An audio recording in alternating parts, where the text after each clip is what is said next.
এই যে একটা ৳২ ফিফা স্ক্রিপ্ট আর্জেন্টিনার সাথে কোনো যদি আন্ডারডগ এর খেলা পড়ে তারা ভালো খেলবে, কামব্যাক করবে কিন্তু আপসেট হবে না। এটা যদি দেখার হতো আমি ২০২২ এর ওয়ার্ল্ড কাপ দেখে নিতাম না ভাই? হ্যাঁ? আর তার উপরে হচ্ছে ৳৩ ওই ডক্টর জুজুর অভিশাপ। ওই হ্যারি কেনের ওপর ছাড়া কোনদিন কারো উপরে আমি কাজ করতে দেখলাম না। এবারে কালকেও যারা ফিফা বয় পেনাল্ডো বলেছে, ওটা নিয়ে আমি ট্রোল করতে গেছি অলরেডি আমি নিজের ফ্যান বেস এর কাছেই গাঁতন খেয়ে গেছি। কিন্তু ব্যাপারটা হচ্ছে যারা বলেছিল তাদের অভিযোগ আমি সত্যিই মেনে নেব।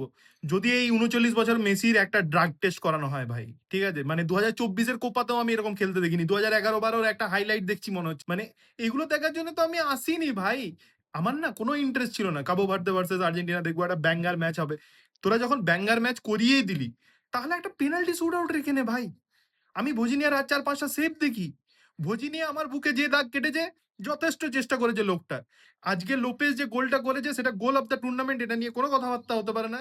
কিন্তু ওই গোলটা করে দেওয়ার পরে যেরকম একটা গা ছাড়া দিয়ে দিল, ওইটাও তো ভালো নয় ভাই। মানে আমি জানি না। আমি খালি একটাই জিনিস মানে এই গোটা ম্যাচে একটাই পজিটিভ পয়েন্ট, লিসান্দ্রো মার্টিনেজ আমি বহু যুগ ধরে বলে আসছি ঐরকম বল প্লেয়িং ডিফেন্ডার আর কোত্থাও নেই বিশ্বে।